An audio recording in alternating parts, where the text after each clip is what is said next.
नमस्कार, आप देख रहे हैं हमारा विशेष कार्यक्रम आध्यात्मिक ज्ञान चर्चा। और आइए अब शुरुआत करते हैं कार्यक्रम की और जानते हैं विचार जगत गुरु तत्वदर्शी संत रामपाल जी महाराज बनाम पवित्र हिंदू धर्म के आदरणीय सर्वशीर्ष शंकराचार्यों के विचार। आइए अब जानते हैं शारदा द्वारका पीठ तथा ज्योतिर्मठ बद्रीनाथ पीठाधीश्वर शंकराचार्य स्वरूपानंद सरस्वती जी महाराज के विचार कि आदि शंकराचार्य जी का जन्म कब हुआ और उनका जीवन काल कितने वर्ष का रहा। आदि शंकराचार्य का जन्म आज से 2511 वर्ष पहले हुआ और उनका जीवन काल 32 वर्ष हुआ। अष्टवर्षे चतुर्वेदी, द्वादशे सर्वशास्त्रविद, षोडशे कृतवान भाष्यम, द्वात्रिंशे मुनिरभ्यगात श्लोक है। 8 वर्ष की अवस्था में वो चारों वेदों के पंडित हो गए।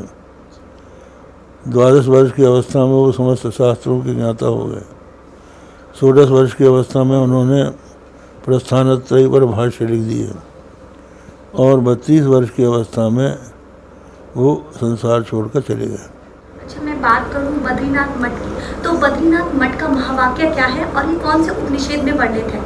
ये अयमात्मा ब्रह्म है, अथर्ववेद में। हाँ। जी, बद्रीनाथ मठ के पूज्य देवता और देवी कौन है? वहाँ के पूज्य देवता एक तो बद्रीनाथ है, दूसरे वहाँ की देवी पूर्णागिरि देवी। अभी आपने सुने शारदा द्वारका पीठ तथा ज्योतिर्मठ बद्रीनाथ पीठाधीश्वर शंकराचार्य स्वरूपानंद सरस्वती जी महाराज के विचार। और आइए अब जानते हैं पुरी पीठाधीश्वर शंकराचार्य स्वामी श्री निश्चलानंद सरस्वती जी महाराज के विचार। आदि शंकराचार्य का जन्म कब हुआ तथा इनका जीवन काल कितने वर्ष का था? ईस्वी सन से 507 वर्ष पूर्व केरल के काल्टी गांव में भगवत पाद शंकराचार्य महाभाग का आविर्भाव हुआ। 32 वर्ष की अवधि तक उन्होंने भारतवर्ष में कार्य किया। उसके बाद वे कैलाश धाम पधार गए। तो शंकराचार्य जी पुरी गोवर्धन मठ के पूज्य श्री देवता जी का क्या नाम है? श्री जगन्नाथ जी इसके देव हैं, आराध्य देव, और भगवती विमला आराध्य देवी हैं। अभी आपने सुने आदरणीय पुरी पीठाधीश्वर शंकराचार्य स्वामी श्री निश्चलानंद सरस्वती जी महाराज के विचार। और आइए अब जानते हैं आदरणीय श्री माधवाचार्य महाराज जी के विचार कि आदि शंकराचार्य जी का जन्म कब हुआ तथा उनका जीवन काल कितने वर्ष का था। आदि शंकराचार्य जी ईसा से 500 वर्ष पहले हुए हैं, यानी आज से 2500 वर्ष पहले, और उनका जीवन काल 32 साल रहा। ये उनका इसी बीच उन्होंने सारे काम किए। बद्रीनाथ मठ का महाकाव्य क्या है और ये कौन से उपनिषद में वर्णित है? महावाक्य जो है बद्रीनाथ का है, अयम आत्मा ब्रह्म, अयम आत्मा ब्रह्म, ये महावाक्य है और ये अथर्ववेद में है। बद्रीनाथ मठ के पूज्य देवता का नाम क्या है? भगवान नारायण। भगवान नारायण। और उनकी देवी पूर्णम्बा। अभी आपने सुने आदरणीय श्री माधवाचार्य महाराज के विचार। और आइए अब जानते हैं श्रृंगेरी पीठाधीश्वर श्री भारती तीर्थ जी महाराज के विचार। स्वामी जी, हम आपसे जानना चाहेंगे कि आदि जगत गुरु शंकराचार्य का जन्म कब हुआ तथा उनका जो कार्यकाल कितने वर्ष का था? उनका जन्म हुआ 1200 साल पहले। उनकी आयु थे 32 साल, 32 ईयर्स। 32 साल ही वे जिंदे थे। आपके श्रृंगेरी मठ का महावाक्य है कि और किस उपनिषद में से महावाक्य तो अहम ब्रह्मास्मि है। श्रृंगेरी मठ का महावाक्य अहम ब्रह्मास्मि। अहम ब्रह्मास्मि का क्या अर्थ है? अहम ब्रह्मास्मि, मैं ब्रह्म ही हूँ, वही उसका अर्थ। जीव तथा ब्रह्म एक ही है या भिन्न है? वास्तव में एक ही है। जीव और ब्रह्म वास्तव में एक ही है, यही तो सिद्धांत है। अभी आपने सुने पवित्र हिंदू धर्म के आदरणीय सर्वशीर्ष शंकराचार्य के विचार। और आइए अब जानते हैं जगत गुरु तत्वदर्शी संत रामपाल जी महाराज के विचार।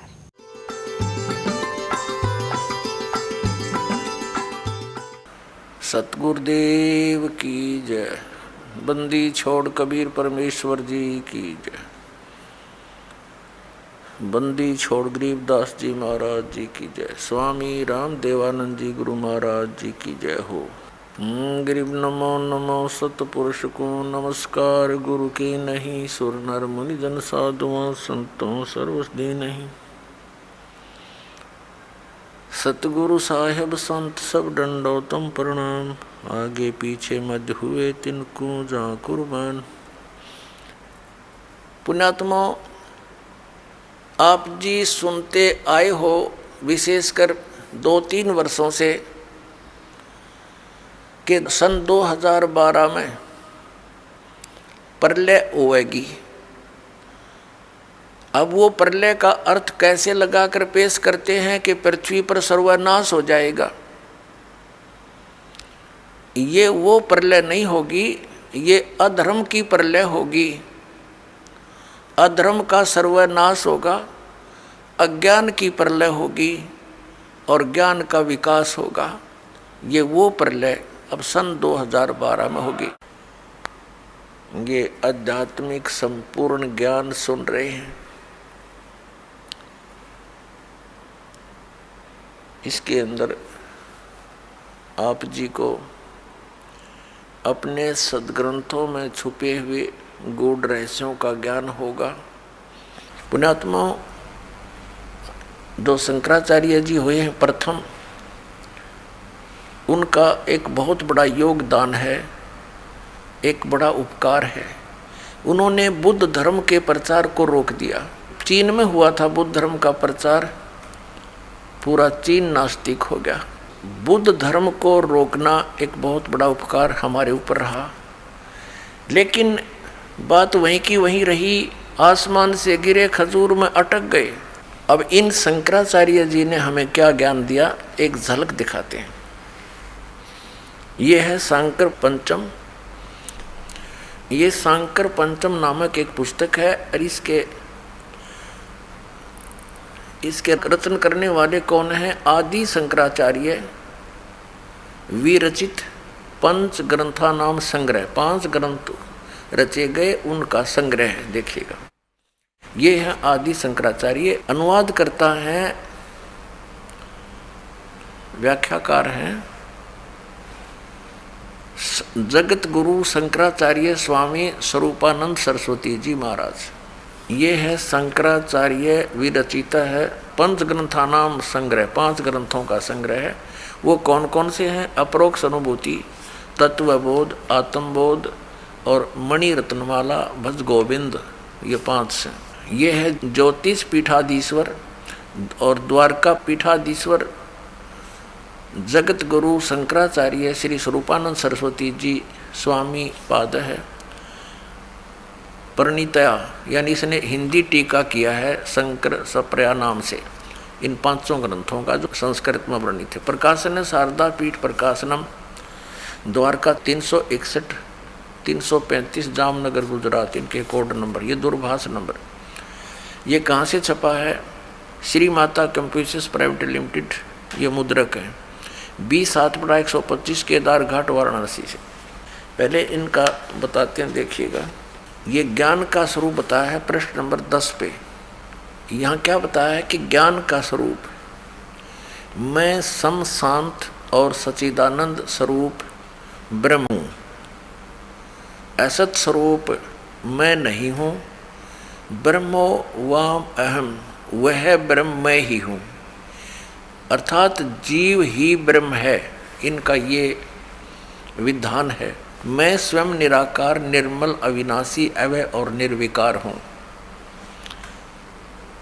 मैं दुखहीन, आभासहीन, विकल्पहीन, व्यापक और व्यापक हूँ। देह मैं नहीं हूँ।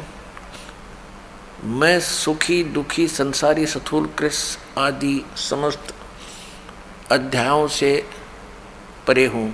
सर्व रोग रहित मैं निरामय, निराभास तथा व्यापक हूँ। ठीक। अब 15 पर देखिएगा।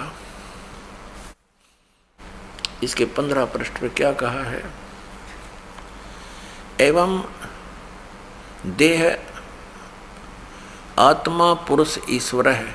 इसका अर्थ इन्होंने क्या, मैं आत्म स्वरूप हूँ अर्थात पुरुष ही ईश्वर है। यहाँ थोड़ा सा घुमा गई ये, मैं आत्म स्वरूप ईश्वर है, मैं आत्म स्वरूप ईश्वर हूँ, ये कहना था। मैं आत्म स्वरूप हूँ, पुरुष ही ईश्वर है, यानी मैं ही ईश्वर हूँ। इसका अर्थ यह है। इन्होंने थोड़ा घुमा दिया अनुवाद करते समय, कोई बात नहीं, आगे फिर देखते हैं। अब पृष्ठ 46 और 47 पर ले चलते हैं।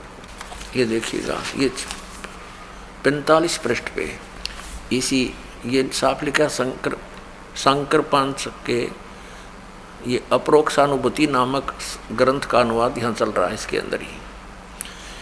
इस पे क्या कहा कि मैं ब्रह्म ही हूँ, ठीक हो गया। फिर यहाँ लिखा है 46 पे, अहम ब्रह्मास्मि, मैं ब्रह्म ही हूँ। यह सदवर्ती से जो परमानंदायिनी निरालम सतीथि है उसे ध्यान कहते हैं। ये इनका ध्यान है कि मैं ब्रह्म ही हूँ, मैं भगवान ही हूँ। अब आते हैं 71-72 पर। ये प्रश्न नंबर 71 पर आत्मबोध नामक ग्रंथ है, इसका अनुवाद किया है। यहाँ देखिएगा, किंतु असंग सच्चिदानंद स्वरूप प्रकाश रूप सर्व अंतर्यामी चिदाका स्वरूप हूँ मैं ही। मैं देह पुरुष, मैं देह हूँ पुरुष हूँ, ऐसा नहीं। ये तो सब नकारा किया कि ऐसा निश्चय नहीं होना चाहिए, पुरुष नहीं हूँ। किंतु ये है, आगे फिर लिखा है कि मैं स्वयं ब्रह्म ही हूँ, मैं स्वयं भगवान ही हूँ, जीव के विषय में ये ज्ञान है इनका। अप्रोक्ष ज्ञान द्वारा संपूर्ण कर्म बंधनों से वह ज्ञानी सर्वथा मुक्त हो जाता है, वही सच्चा जीवन मुक्त है। अब 72 पर देखियो, ये 72 पृष्ठ है आत्मबोध का, शंकर पंचकम। इसमें क्या लिखा है कि मैं ब्रह्म ही हूँ, ऐसे निश्चात्मक ज्ञान द्वारा संचित कर्म नष्ट हो जाते हैं। अच्छा, ये तो इसने बता दिया कि मैं ही ब्रह्म हूँ, जीव ही परमात्मा है। इसे सिद्ध हो गया कि वह है ईश्वर मैं ही हूँ, यानी जीव ही परमात्मा है। इनका ये विधान है।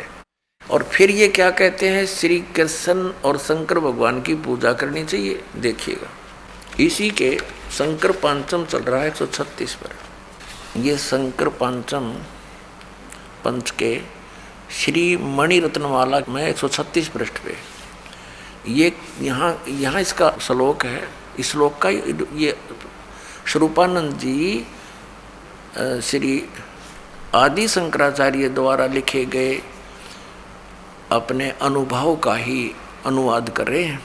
इसमें पूछा कि कार्य किम, क्या करना चाहिए, किम विधेयम, क्या विधान है। तो कहता मलिनम शिव अर्चा। यहाँ देखा इसका उत्तर, ये प्रश्न, ये क्या प्रश्न, क्या करना चाहिए। शंकराचार्य जी कह रहे हैं भगवान शिव की पूजा करनी चाहिए। फिर जीव कहाँ गया। अब भगवान शिव की पूजा करनी चाहिए तो जीव कहाँ रह गया भगवान।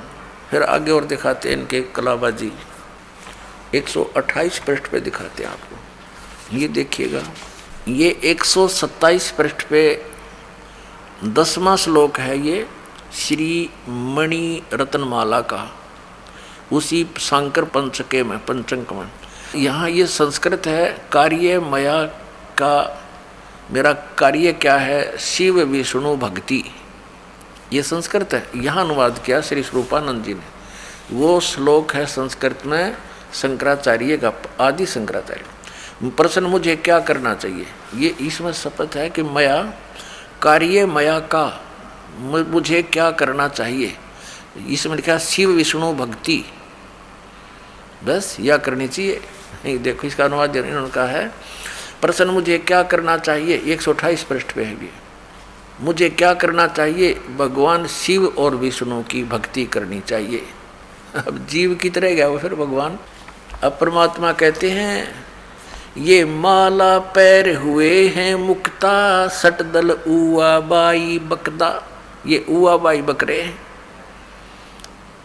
है इनका कोई सिर पैर इन शंकराचार्यों के ज्ञान का, ना कोई वेद आधार। श्रीमद् भगवत गीता में कहीं लिखा है शंकर और विष्णु की पूजा करने को, शिव की और विष्णु की पूजा करने को? तो श्रीमद् भगवत गीता अध्याय नंबर 16 के श्लोक 23-24 में कहा कि अर्जुन, जो शास्त्र विधि को त्याग कर मनमाना आचरण करते हैं उनको न तो सुख होता, न उनकी गति होती, न कोई सिद्धि प्राप्ति होती, अर्थात यूजलेस, व्यर्थ। अभी आपने सुने जगत गुरु तत्वदर्शी संत रामपाल जी महाराज के विचार, और आइए अब जानते हैं पवित्र हिंदू धर्म के आदरणीय सर्वशीर्ष शंकराचार्यों के विचार। आपका क्या मानना है, परमात्मा साकार है या निराकार? परमात्मा निराकार भी है, साकार भी है। कि भगवान श्री कृष्ण गीता में बताया है, अजोपि सन नव्ययात्मा भूतानाम ईश्वरोपि सन प्रकृतिम स्वामधिष्ठाय संभवाम्यात्म माया। हे अर्जुन, मैं अज हूँ, अविनाशी हूँ, सब प्राणियों का ईश्वर हूँ, पर अपनी सच्चिदानंद लक्षणा स्वरूपभूता प्रकृति का बिना त्याग किए ही अपनी योग माया से अवतार धारण करता हूँ। तो अवतार धारण करने को साकार कहते हैं, और जो अवतारी है वो निराकार है। अभी आपने सुने शारदा द्वारका पीठ तथा ज्योतिर्मठ बद्रीनाथ पीठाधीश्वर शंकराचार्य स्वरूपानंद सरस्वती जी महाराज के विचार, और आइए अब जानते हैं पुरी पीठाधीश्वर शंकराचार्य स्वामी श्री निश्चलानंद सरस्वती जी महाराज के विचार। तो शंकराचार्य जी, परमात्मा साकार है या निराकार? यदि दोनों स्थिति हैं तो स्पष्ट कीजिए कि किस प्रकार साकार है और किस प्रकार निराकार। मया तत्मिदं सर्वं जगदव्यक्त मूर्तिना, गीता में कहा भगवान श्री कृष्ण ने। यह जगत साकार है, सर्वथा नहीं। जगत का जो पृथ्वी, पानी, प्रकाश, ऊपर से बोलें तो तेज, जल और पृथ्वी का जो भी कार्य है वह नेत्र गोचर है, रूपयुक्त है, उसको व्यक्ति साकार कहते हैं। जगत भी सर्वथा साकार नहीं है, किसी अंश में साकार, किसी अंश में निराकार है। जैसे वायु निराकार है अर्थात निरूप है, आकाश निराकार है अर्थात निरूप है। तो भगवान ने बताया कि मैं वह हूँ जिस अव्यक्त मूर्ति से यह नाम रूपात्मक जगत व्याप्त है। जैसे घट, कुल्लर, सिकोरे इत्यादि मिट्टी से व्याप्त होते हैं, तो इसका अर्थ यह होता है कि जगत भी सर्वथा साकार नहीं है, निराकार भी है, साकार भी है। इसी प्रकार से हमारे भगवान तत्वतः निर्गुण निराकार है। आगे तो शंकराचार्य जी क्या पुराणों को भी सत्य मानते हैं? परम सत्य। अभी आपने सुने आदरणीय पुरी पीठाधीश्वर शंकराचार्य स्वामी श्री निश्चलानंद सरस्वती जी महाराज के विचार, और आइए अब जानते हैं आदरणीय श्री माधवाचार्य महाराज जी के विचार। आपको क्या लगता है कि परमात्मा साकार है या निराकार? परमात्मा साकार भी है, निराकार भी है, निर्गुण भी है, तीन भी है। अभी आपने सुने आदरणीय श्री माधवाचार्य महाराज जी के विचार, और आइए अब जानते हैं श्रृंगेरी पीठाधीश्वर श्री भारती तीर्थ जी महाराज के विचार। परमात्मा साकार है या निराकार? यदि दोनों स्थिति हैं तो किस प्रकार से स्पष्ट कीजिए। नहीं, वैसे परमात्मा वस्तुतः निराकार है, निराकार है, यही वास्तव है। लेकिन भक्तों को अनुग्रहित करने के लिए साकार रूप धारण करते हैं, ये तो वास्तव है। अभी आपने सुने पवित्र हिंदू धर्म के आदरणीय सर्वशीर्ष शंकराचार्यों के विचार, और आइए अब जानते हैं आर्य समाज प्रमुख के विचार। संत रामपाल दास जी कहते हैं कि स्वामी दयानंद ईश्वर को निराकार मानते हैं और ये उनकी सोच गलत है। आर्य समाज स्वामी दयानंद और वेद परमात्मा को निराकार मानते हैं। अभी आपने सुने आर्य समाज प्रमुख के विचार, और आइए अब जानते हैं जगत गुरु तत्वदर्शी संत रामपाल जी महाराज के विचार।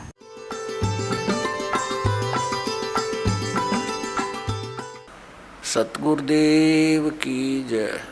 बंदी छोड़ कबीर परमेश्वर जी की जय। बंदी छोड़ गरीबदास जी महाराज जी की जय। स्वामी राम देवानंद जी गुरु महाराज जी की जय हो।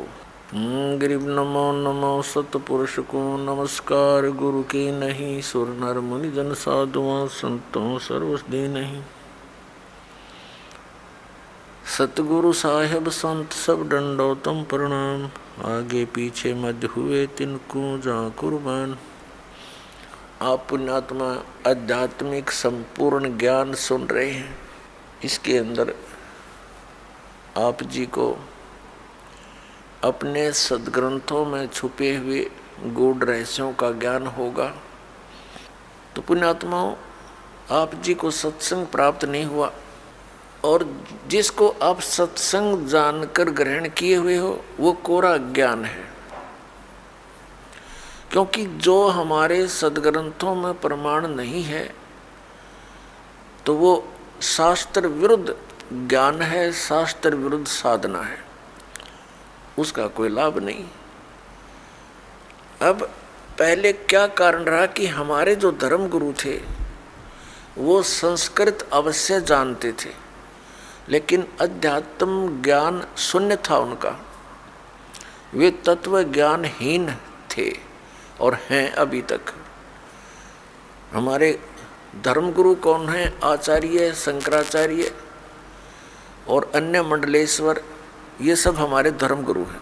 तो पुण्यात्माओं, हमारे जो अध्यात्म गुरु थे वो तत्व ज्ञानहीन और हमारे सदग्रंथों से अपरिचित थे। पहले तो पवित्र हिंदू धर्म से पहले कोई मजहब नहीं था। जो कोई भक्ति या तो करता नहीं था, करता था तो वेदों अनुसार ही करता था। पवित्र हिंदू धर्म का उत्थान आदि शंकराचार्य जी से माना जाता है।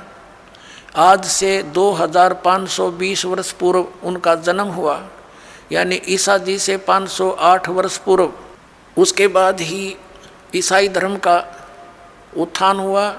ईसा जी का जन्म आज से 2012 वर्ष पहले हुआ, और उस ईसाई धर्म के बाद ही मुसलमान धर्म का उत्थान हुआ। लगभग 1400 वर्ष उसको हुए हैं। तो हमारा जन्म पवित्र हिंदू धर्म में हुआ। हिंदू धर्म के जो सदग्रंथ माने जाते हैं, पवित्र चारों वेद, पवित्र श्रीमद् भगवत गीता, पवित्र पुराण, और हमारे जो आचार्य शंकराचार्य और ये मंडलेश्वर जो हिंदू धर्म के गुरुजन ये कहते थे कि हम पुराणों, वेदों और गीता अनुसार तुम्हें ज्ञान दे रहे हैं, और इनको कख भी पता नहीं था पुराणों, वेदों और गीता जी का। तो पुण्यात्माओं, इनसे कोई पूछता है कि परमात्मा साकार है व निराकार, तो ये बताते हैं परमात्मा निराकार भी है, साकार भी है। अरे भले आदमी, तुमने वेद पढ़े, फिर इनको वेदों का कख भी पता नहीं। यदि ये वेदों से परिचित होते, क्या शब्द बोलते कि परमात्मा निराकार है?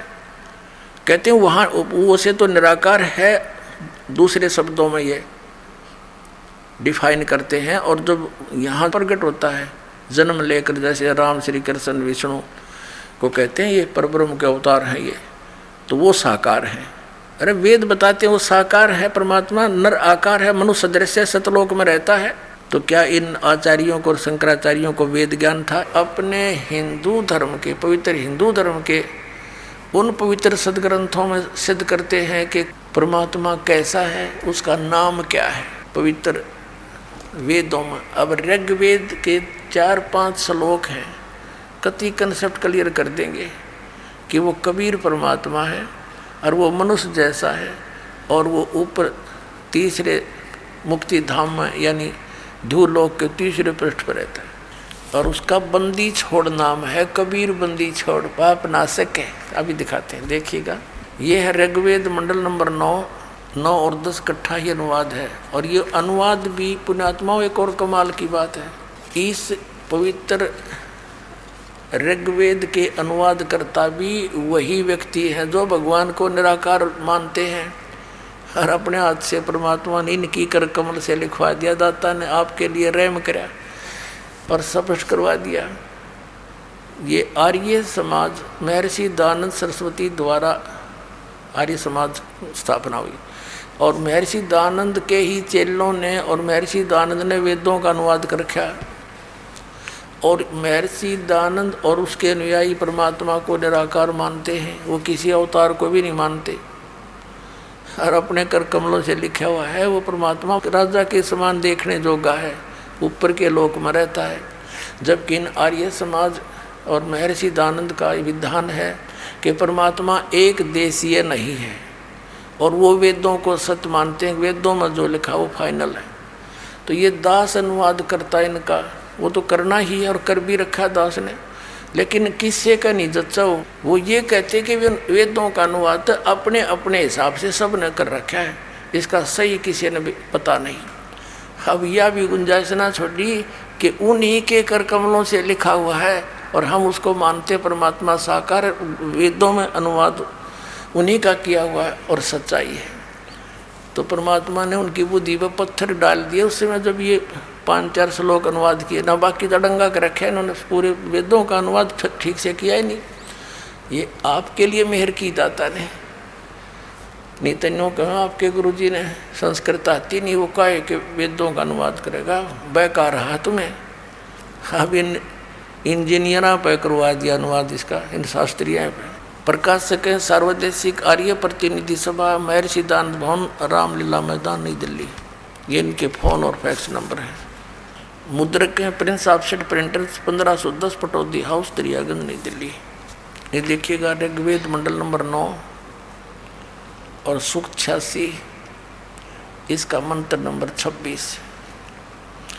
यज्ञ करने वाले यजमानों के लिए परमात्मा, अर्थात यज्ञ माने धार्मिक अनुष्ठान यानी भक्ति साधना करने वाले यजमान माने भक्त, भक्तों के लिए परमात्मा सब रास्तों को सुगम करता हुआ और उनके विघ्नों को मर्दन करता है, नाश करता है उनके संकटों का, उनको पवित्र करता हुआ और अपने रूप को सरल करता हुआ वह कांति में परमात्मा।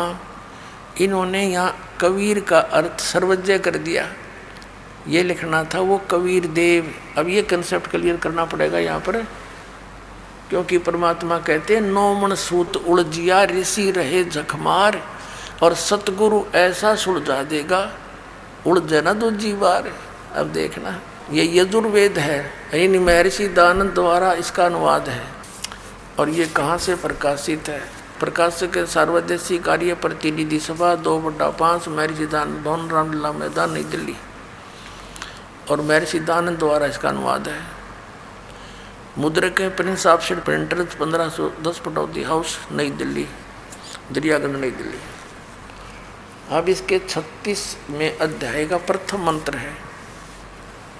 ये 60-30 अध्याय यानी 36वां अध्याय यजुर्वेद भाषा भाष्य, ये 36वां अध्याय है। ये प्रथम मंत्र है। रेचम वाचम परपदे मनो यजु परपदे, ये यजु शब्द है। ये यजु शब्द है, 1-2 अपसर्ग लगा रखे हैं इसके, इसका यहाँ अनुवाद है। इसी में महर्षि दयानंद ने किया है यजु माने यजुर्वेद। बिल्कुल सही है, क्योंकि यजुर्वेद की महिमा लिखी जा रही थी, बोली जा रही है, तो यजु लिखा है। यजु का अर्थ अंडरस्टूड है कि यजुर्वेद के बारे में जानकारी है। तो जहाँ पर इन्होंने कवि कर दिया, कबीर का अर्थ कवि कर दिया, तो उसका अर्थ है कबीर देव। वो लिखना पड़ेगा, जहाँ प्रसंगवश परमात्मा की जहाँ महिमा चल रही होगी तो लिखना पड़ेगा कबीर का अर्थ कबीर देव। और जहाँ काव्यकार की महिमा में वहाँ कवि शब्द प्रयोग है तो वहाँ काव्यकार लिखना पड़ेगा। सर्वज्ञ का इसमें मतलब है नहीं लिखने का, कोई कवि सर्वज्ञ हुआ ही नहीं है। अब ये अंडरस्टूड होगा। अब जहाँ पर ये कवि शब्द लिखा देखिएगा, ये वैसे मूल पाठ में दिखाएंगे आपको। ये है ऋग्वेद मंडल नंबर 9 और 10 इकट्ठा ही अनुवाद है। ऋग्वेद मंडल नंबर 9 और सूक्त नंबर 86 का मंत्र नंबर 26। इसमें मूल पाठ में ये है गा करवानो निर्जनम हरियंत है कबीर। ये कबीर शब्द है, हम कबीर बोल रहे हैं इसको कबीर। और इन्होंने इसको संधि छेद करके ऐसे लिख दिया, तो इन्होंने यहाँ लिखना पड़ेगा हमने, वो कबीर देव है, क्योंकि परमात्मा की महिमा चल रही है यहाँ पर, परमात्मा की, वो किसी कवि की नहीं है। तो इसमें कवि शब्द है तो काव्यकार के लिए नहीं है, ये परमात्मा के लिए। उसका नाम है कबीर देव, हम उसको कबीर बोले बै, जैसे हम वेदों को वेद कहते हैं अपनी लोकल लैंग्वेज में, तो ऐसे ही कबीर को कबीर कहने लग गया। देव माने परमात्मा, हम साहब कह देते कबीर साहब। तो ये यहाँ उस कबीर साहब उस काशी वाले धानक के लिए ही वेद प्रमाण कर रहे हैं। और परमात्मा ने 600 वर्ष पहले कहा था, धर्मदास वेद मेरा भेद है, मैं ना मिलूँ वेदन के माही, और जौन वेद से मैं मिलूँ। वो वेद जानते नहीं, क्योंकि वेदों में महिमा तो कबीर परमेश्वर की है, लेकिन वे ऑफ वर्शिप, पूजा का मार्ग जो है, भक्ति का मार्ग केवल इस ब्रह्म तक का है। ओम नाम का जाप है, 500 यज्ञ है, नथिंग एल्स। तो यहाँ फिर आइए इसके ऊपर, ऋग्वेद मंडल नंबर 9 सूक्त 86 का मंत्र 1 हम पढ़ रहे हैं। अब हम यहाँ आगे कि अपने रूप को सरल करता हुआ वह कांति में परमात्मा कबीर देव लिखना पड़ेगा यहाँ। कबीर देव यानी कबीर साहब विद्युत के समान क्रीड़ा करता हुआ वर्णीय पुरुष को प्राप्त होता है। वर्णीय माने यानी श्रेष्ठ, अच्छी आत्मा को मिलता है। उसका उद्देश्य वो कहाँ रहता है? ऋग्वेद मंडल नंबर 9 सूक्त 86 का मंत्र 27 में है। वो प्रकाश पुंज परमात्मा, जो परमात्मा ध्युलोक के तीसरे पृष्ठ पर विराजमान है, वहाँ रहता है तीसरे पृष्ठ पर। अब वह परमात्मा ध्युलोक के तीसरे पृष्ठ पर, यानी सतलोक की भी 3 डिवीज़न है। जैसे दिल्ली हमारा राजधानी है, लेकिन एक बाह्य दिल्ली है, एक फिर अन्य सराउंडिंग बाजार वगैरह है, फिर एक राजधानी है। ऐसे उस तीसरे स्थान पर परमात्मा की राजधानी है, बाकी उसकी सृष्टि वहाँ पर अलग से। अब देखना ऋग्वेद मंडल नंबर 9 सूक्त 82 और मंत्र नंबर 1 में, जो सर्व उत्पादक प्रभु यानी सबकी उत्पत्ति करने वाला परमात्मा, प्रकाश रूप, सद्गुणों की वृष्टि करने वाला, पापों का नाश करने वाला, हरण करने वाला, वह राजेव राजा के समान। अब देखो 269 पर पढ़ रहे हैं हम, आगे 270 पर चलेंगे। 270 पर आ गया। राजा के समान दर्शनीय है, देखण जोगा है, साकार है, मनुष्य दृश्य है। और वह पृथ्वी आदि लोक लोकांतरों के चारों ओर शब्दमान हो रहा है। वह वर्णीय पुरुष को जो दृढ़ भक्त है उसको पवित्र करता हुआ प्राप्त होता है। जिस प्रकार विद्युत स्नेह वाले स्थानों को आधार बनाकर प्राप्त होता है। अब यहाँ देखो नीचे किस उद्देश्य से आता है। ऋग्वेद मंडल नंबर 9 सूक्त 82 का मंत्र 2 हम पढ़ रहे हैं। पहला पढ़ लिया, हे परमात्मन, उपदेश करने की इच्छा से आप, यानी तत्व ज्ञान प्रदान करने की इच्छा से आप, सच्चा ज्ञान देने के लिए, सच्चिदानंद घन ब्रह्म का सुख संवेद देने के लिए आप महापुरुषों को प्राप्त होते हो, अच्छी आत्माओं को मिलते हो। और आप अत्यंत गतिशील पदार्थ के समान बड़ी तीव्र गति से हमारे आध्यात्मिक यज्ञ को प्राप्त होते हैं। आप देखा, आप कबीर देव हैं, आप कबीर देव हैं, कबीर साहब हैं, शुद्ध स्वरूप हैं। हमारे पापों को दूर करके हे अमर परमात्मा आप हमको सुख दें। अपने आत्माओं, अब क्या सिद्ध हुआ कि परमात्मा मनुष्य दृश्य है। पवित्र वेदों ने बता कि वो परमात्मा ध्युलोक के तीसरे पृष्ठ पर, यानी ऊपर तेजो में, ध्युलोक माने तेजो में, लोक में वो परमात्मा विराजमान है। और मनुष्य दृश्य है, राजा के समान दर्शनीय है, वहाँ से चलकर आता है, अच्छी आत्माओं को मिलता है। तो ये लीला करी किसने है? परमेश्वर कबीर साहब ने, काशी वाले दानक परमात्मा ने, काशी वाले जुलाहे ने की। तो who is God? Kabir is God. अपना तुम ये कंसेप्ट क्लियर हुआ, परमात्मा सह शरीर है।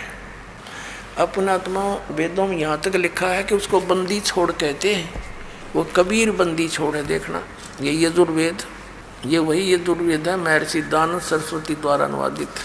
प्रकाशक सार्वदेशिक आर्य प्रतिनिधि सभा 2/5 महर्षि दान भवन इलाहाबाद नई दिल्ली। ये महर्षि दानव सरस्वती कृत, ये वहीं से प्रकाशित है।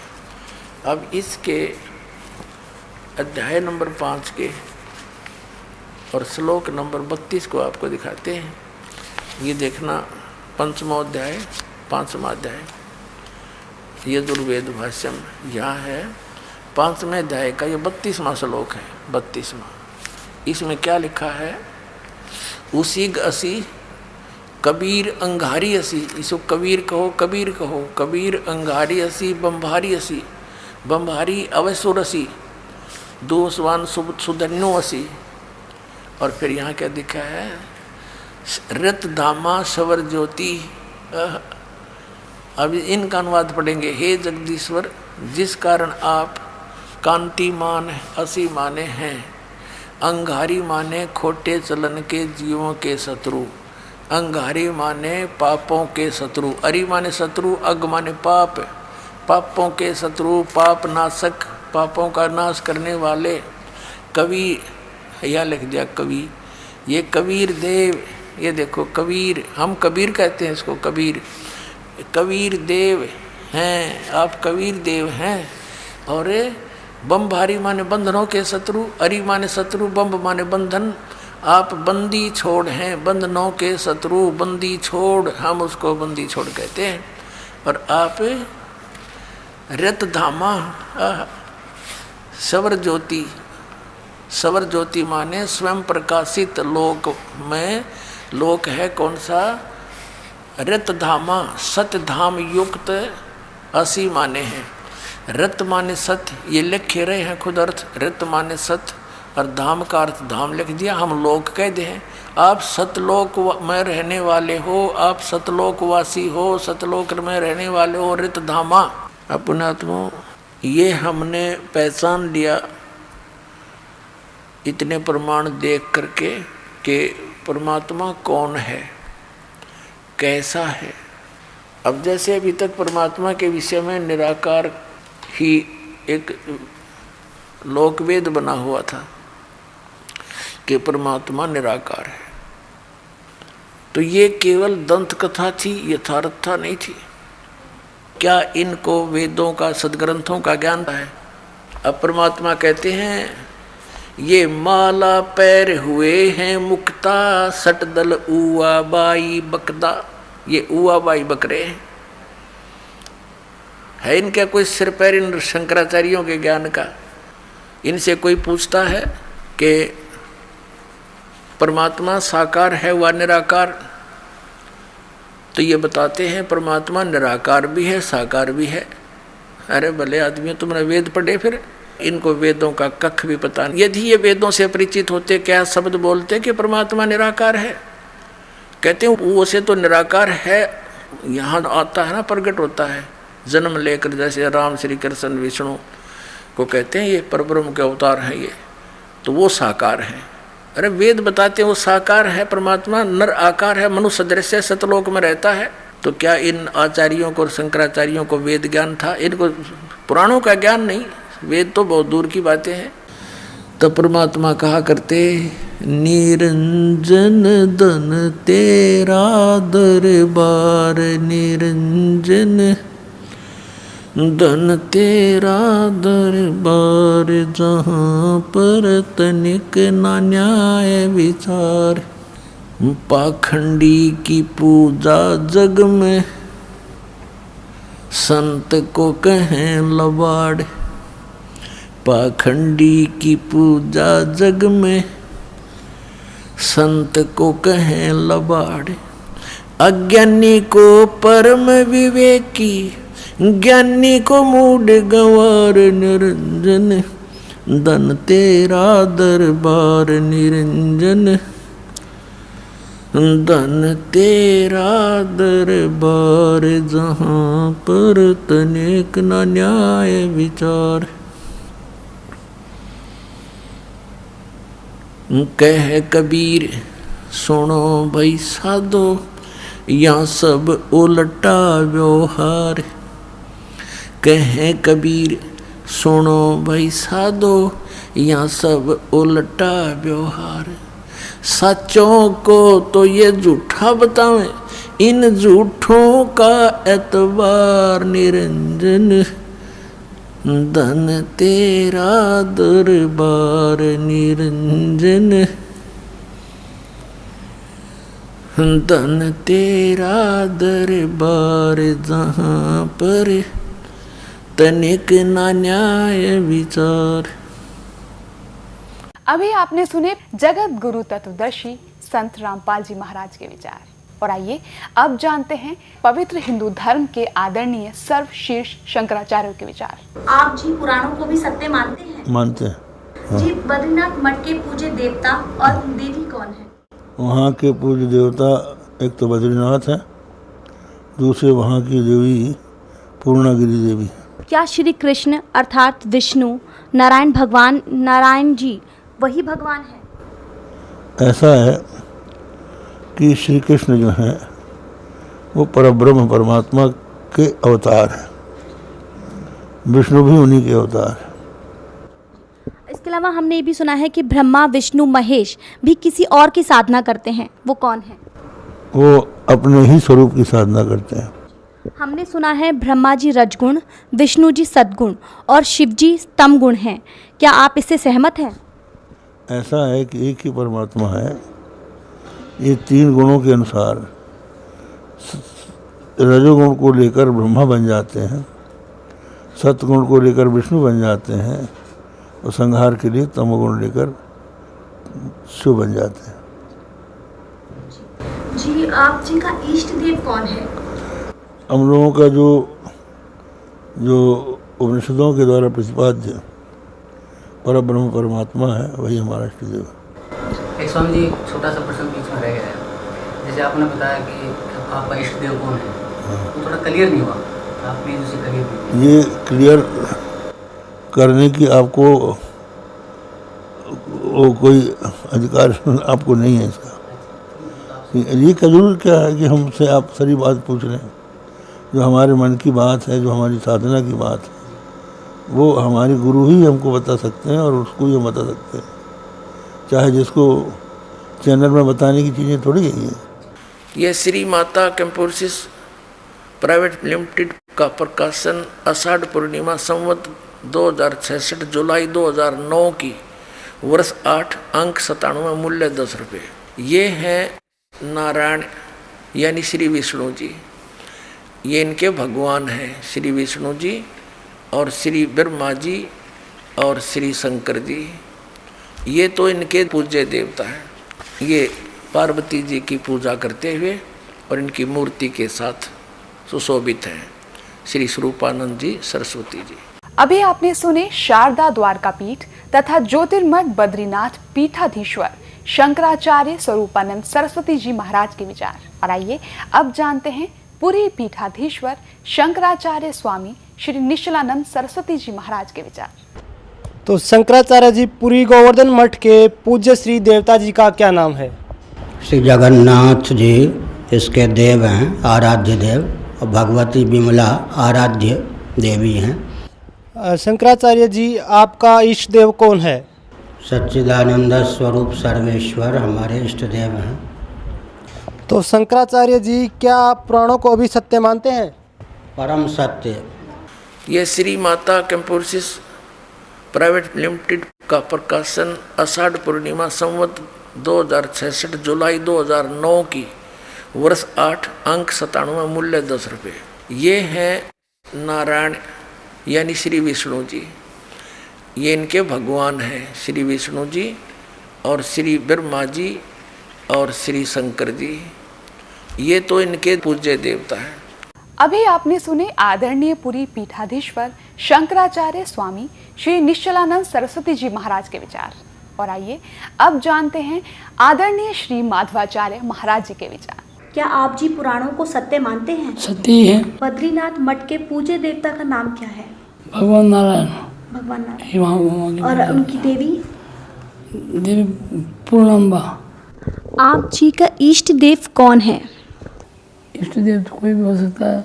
हम सभी हम तो पंच देव उपासना करते हैं, 5 देवता होते हैं।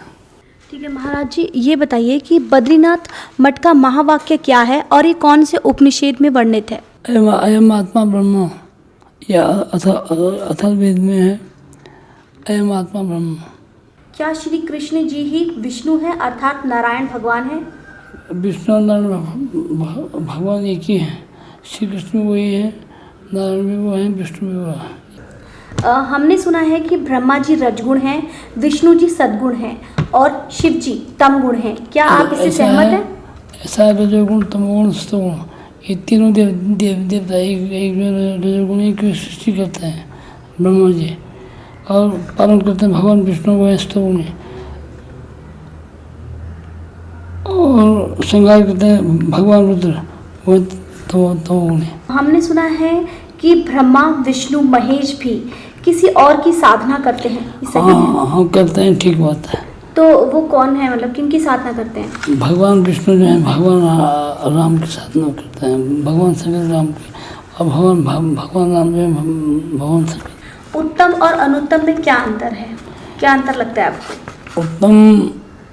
उत्तम है जो श्रेष्ठ है, अनुत्तम जो उससे कम है वो अनुत्तम। गीता जी अध्याय 7 श्लोक 18 में गीता बोलने वाला भगवान अपनी साधना को अनुत्तम क्यों कह रहा है? अपनी साधना को अनुत्तम तो नहीं कहा, साधना को अनुत्तम नहीं कहा गया, साधना तो उत्तम ही है। यह श्री माता कैंपोसिस प्राइवेट लिमिटेड का प्रकाशन आषाढ़ पूर्णिमा संवत 2066 जुलाई 2009 की वर्ष 8 अंक 97 मूल्य 10 रुपये। ये हैं नारायण यानी श्री विष्णु जी, ये इनके भगवान हैं श्री विष्णु जी और श्री ब्रह्मा जी और श्री शंकर जी, ये तो इनके पूज्य देवता हैं। अभी आपने सुने आदरणीय श्री माधवाचार्य महाराज जी के विचार, और आइए अब जानते हैं श्रृंगेरी पीठाधीश्वर श्री भारती तीर्थ जी महाराज के विचार। क्या आप पुराणों को भी सत्य मानते हैं? नहीं, पुराण सत्य है। पुराण को हम कैसा असत्य माने? हमारे लिए पुराण सत्य ही है। क्या श्री कृष्ण विष्णु जी अर्थात नारायण भगवान है? हाँ, भगवान नारायण का है अवतार श्री कृष्ण है। हमने सुना है कि ब्रह्मा ही रजगुण है, विष्णु जी सद्गुण है और शिव जी तमगुण है। क्या आप इससे सहमत हैं? ठीक है, वो शास्त्रों वैसा ही है, वही सही है। हमने सुना है कि ब्रह्मा विष्णु महेश भी किसी और की साधना करते हैं। नहीं नहीं नहीं, वैसे तो कुछ नहीं, वे किसी साधना नहीं करते। आप जी के पूज्य श्री देवता जी का क्या नाम है? मैं कहा था ना, जब एक ही भगवान है तो ये पूज्य देवता अपूज्य देवता ऐसे कैसे होता है? एक ही भगवान है। ये श्री माता कैंपोसिस प्राइवेट लिमिटेड का प्रकाशन आषाढ़ पूर्णिमा संवत 2066 जुलाई 2009 की वर्ष 8 अंक 97 मूल्य 10 रुपये। ये हैं नारायण यानी श्री विष्णु जी, ये इनके भगवान हैं श्री विष्णु जी और श्री ब्रह्मा जी और श्री शंकर जी, ये तो इनके पूज्य देवता हैं। अभी आपने सुने पवित्र हिंदू धर्म के आदरणीय सर्वशीर्ष शंकराचार्य के विचार, और आइए अब जानते हैं जगत गुरु तत्वदर्शी संत रामपाल जी महाराज के विचार।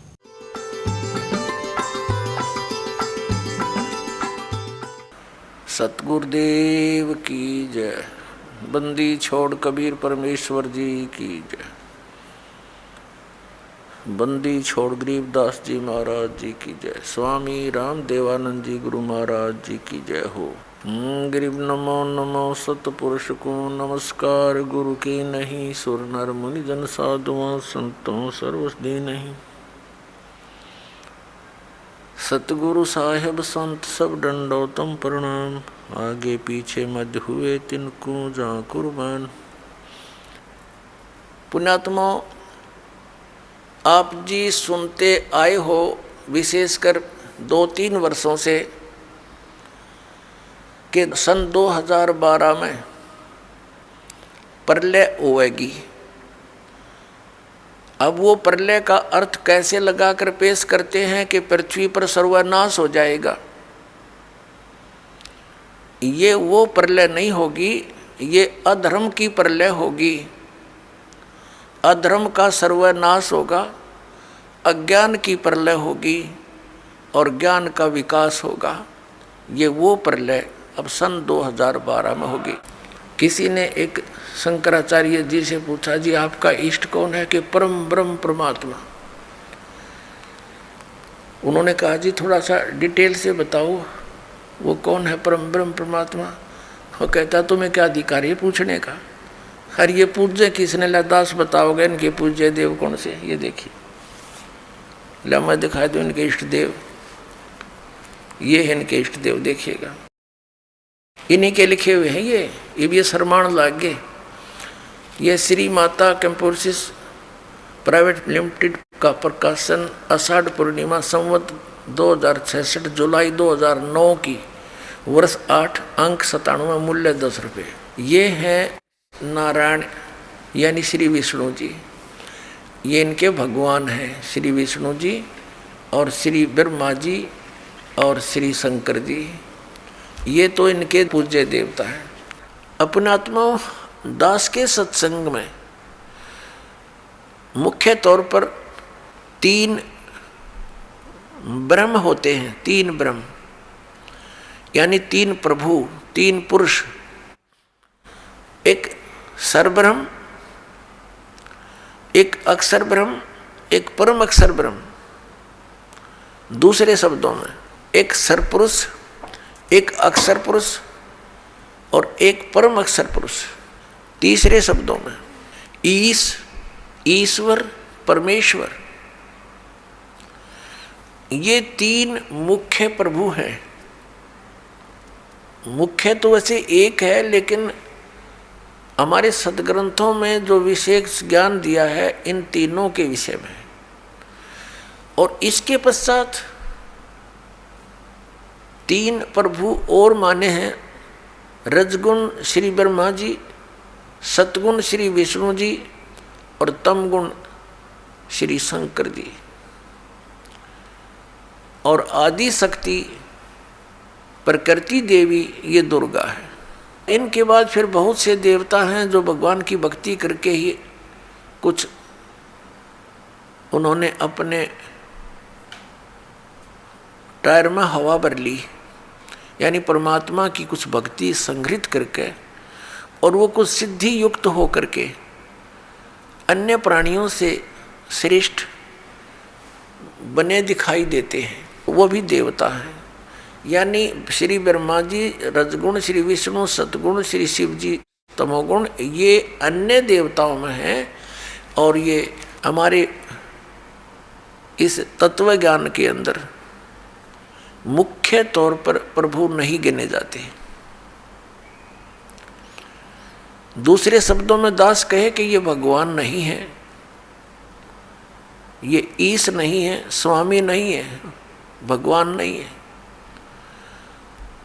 तो ये बात जनसाधारण के गले उतरे नहीं, विशेषकर पवित्र हिंदू समाज के पुण्यकर्मी प्राणियों के। क्योंकि हमारे धर्मगुरुओं ने हमें उल्टा पाठ पढ़ा दिया, और एक दिन से नहीं हजारों वर्षों से यही पाठ हम सुनते आ रहे हैं कि ब्रह्मा विष्णु महेश सर्वेश्वर हैं, इनका कोई जन्म मृत्यु नहीं होता, इनकी कोई माता पिता नहीं है, ये स्वयंभू है। तो जिस कारण से दास ने ये शब्द बोल दिया कि ये भगवान नहीं है, ये बात एक बहुत विवादप्रस्त हो जाएगी यदि प्रमाण नहीं दिखाया गया। तो आपको प्रमाण दिखाते हैं। एक समय इस शिवपुराण के अंदर लिखा है, पवित्र शिवपुराण के अंदर, कि श्री ब्रह्मा जी रजगुण और श्री विष्णु जी सतगुण का आपस में विवाद हो गया, झगड़ा हो गया। ब्रह्मा जी कहते हैं कि मैं सबका उत्पत्ति करता हूँ, विष्णु तो मेरा पुत्र है। विष्णु जी कहते हैं तू मेरी नाभि कमल से उत्पन्न हुआ है, तू मेरा पुत्र है। वो कहता है मैं तेरा बाप, वो कहता है मैं तेरा बाप। दोनों का युद्ध हो गया। उस युद्ध की शांति के लिए इस काल भगवान ने, जो इनका पिता है, जिसको ये सदाशिव कहते हैं, पौराणिक और ये हिंदू धर्म के गुरु जी, उस सदाशिव ने इनके बीच में एक स्तंभ खड़ा कर दिया, तेजों में पिलर, बहुत लंबा चौड़ा लिंग स्तंभ। तो ये लड़ना तो भूल गए, उसके और छोर को खोजने में लग गए। जब दोनों असफल रहे तो फिर वो सदाशिव जो इनका पिता है, ब्रह्मा जी, विष्णु जी, शिव जी का, वो शिव रूप धारण करके वहाँ खड़ा हो गया। फिर उनको ज्ञान बताने लगा, कहने लगा कि तुम अपने आप को भगवान मान बैठे, तुम भगवान नहीं हो, यू आर नॉट गॉड। अपना आत्मा दास कहे तो विदक जा, इनके इतिहास बताते हैं तो आपको स्वीकार्य होगा। ये देखिए, ये है श्री शिव महापुराण हिंदी टीका सहित भाग 1, श्री शिव महापुराण विद्या अवरिधि पंडित ज्वाला प्रसाद जी मिश्र कृत हिंदी टीका सहित, खेमराज श्री कृष्णदास प्रकाशन मुंबई, इतने ये यहाँ से प्रकाशित है। हम इसके ये देखिएगा, इसके पृष्ठ नंबर 11 से हम शुरू करेंगे। ये है विद्वेश्वर संहिता भाग 1 छठा अध्याय। नंदी केश्वर बोले, हे योगीधर, आगे एक समय विष्णु भगवान शेष सैया पर अपने गुरुड़ आदि पार्षदों से संयुक्त लक्ष्मी सहित शयन करते थे। उस समय ब्रह्म ज्ञानियों में श्रेष्ठ ब्रह्मा जी, अब यहाँ के ही से ब्रह्म ज्ञानी है, देखियो, अपनी इच्छा से ही वहाँ आए। सब प्रकार सुंदर सेज पर शयन करते हुए कमल लोचन विष्णु जी से पूछने लगे, तुम कौन हो जो मुझे देखकर अभिमानी पुरुष के समान शयन करते हो? हे वत्स, हे बेटा। ब्रह्मा जी कह रहे हैं विष्णु जी को, हे वत्स, हे बेटा, उठो, देखो मैं तुम्हारा स्वामी आया हूँ, तेरा मालिक आया हूँ। आए हुए गुरु को देखकर जो अभिमान करता है, उस द्रोही मूड का प्रायश्चित होना उचित है। यह सुनकर विष्णु जी के अंतर में तो क्रोध हुआ, अंदर तो बड़ा गुस्सा आया, पर ऊपर तो शांत बने रहे, परंतु बाहर से शांत रहे और बोले, हे वत्स, हे बेटा, तुम्हारा मंगल हो, बैठो, इस आसन पर विराजमान हो। अब विष्णु जी कहे, उसने ब्रह्मा जी को कहा, जा बेटा बैठ जा। इस समय तुम्हारा नेत्र कुटिल और मुख वक्र यानी टेढ़ा क्यों हो रहा? गुस्से में हो रहा था ब्रह्मा जी। ब्रह्मा जी बोले, हे वत्स, हे बेटा विष्णु, तुमको समय के प्रभाव से अभिमान है। हे पुत्र, मैं तुम्हारा रक्षक और जगत का पिता मैं हूँ। विष्णु जी बोले, यह तो सब जगत मुझ में सतीत है, तुम चोर के समान किस प्रकार अपना कहते हो? तुम मेरी नाभि कमल से उत्पन्न हुए हो, इससे मेरे पुत्र हो, मुझे पुत्र कहना सर्वथा व्यर्थ है।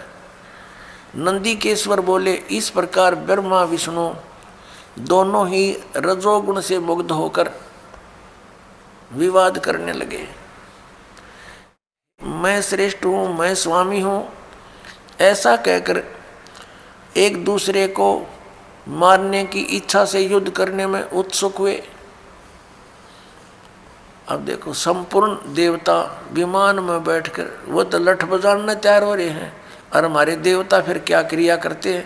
तब संपूर्ण देवता विमानों में बैठकर उस महाअद्भुत युद्ध को देखने चले आए और आकाश में उनके ऊपर फूल बरसाने लगे। वारे देवताओं, बताइए, देवताओं के काम है, दो भाई लड़ भी रहे हैं किसी कारण से, भले पुरुषों का काम है उनका बीच बचाड़ा करके छुटवावे, उनसे युद्ध बंद करवावे, और ये देवता फूल बरसावे। कहाँ मरो कटके, देखो कौन सा तगड़ा है।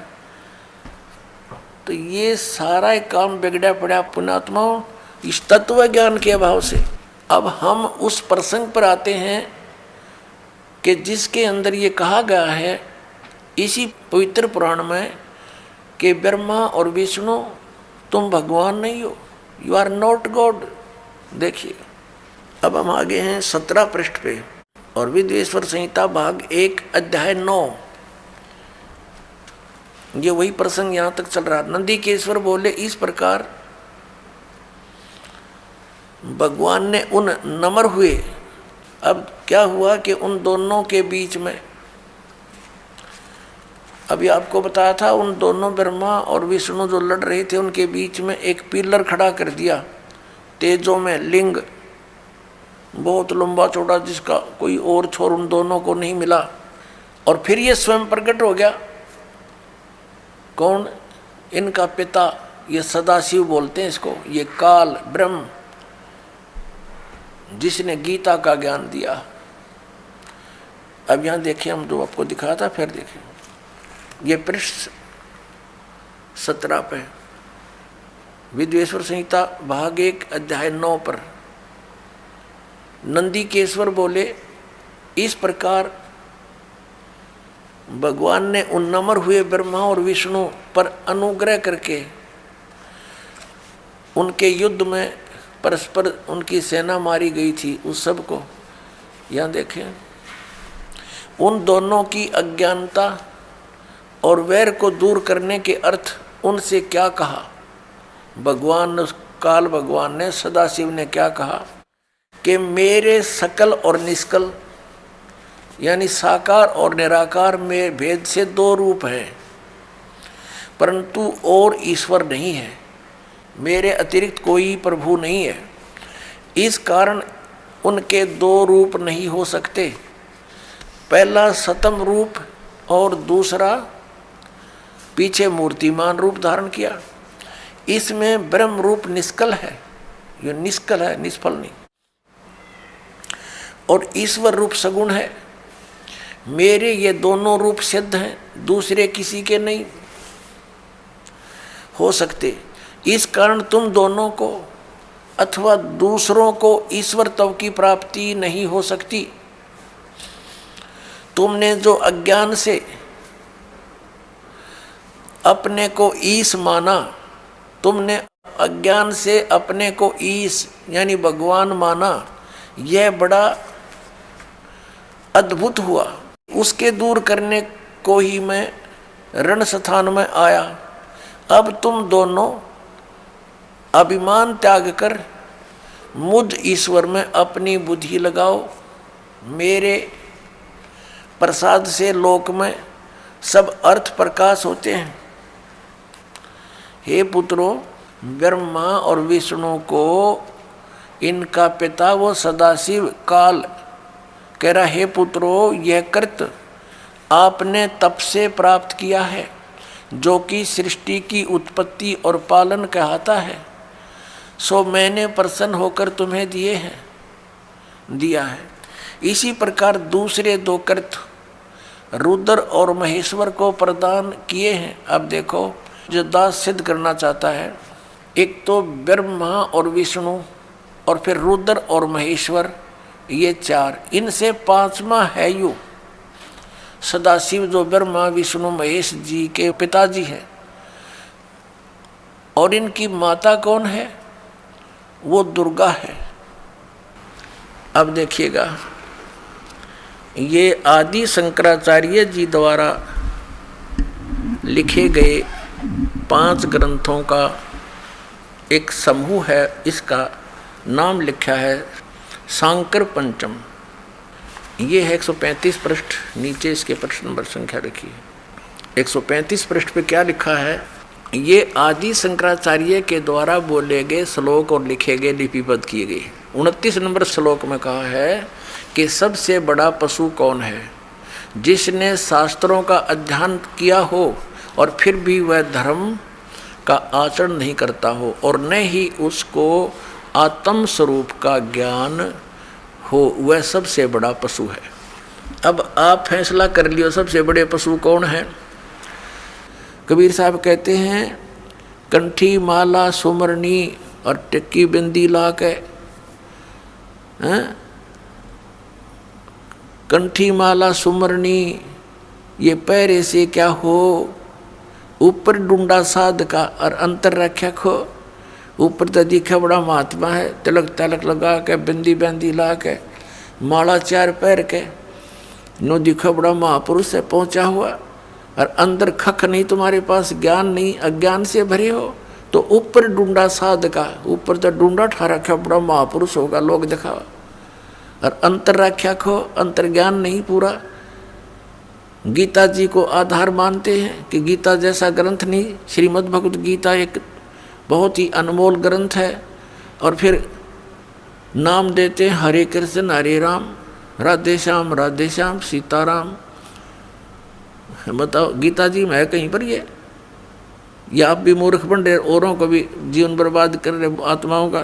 पहले हमें ज्ञान नहीं था, इन बकवादों को हम समझ नहीं सके जो क्या ऊआ बाई बक रहे हैं। ये प्रत्येक युग में आते हैं ये कबीर परमेश्वर, लेकिन अन्य युगों में सतयुग त्रेता द्वापर में ये अन्य नामांतर करके आ जाते हैं।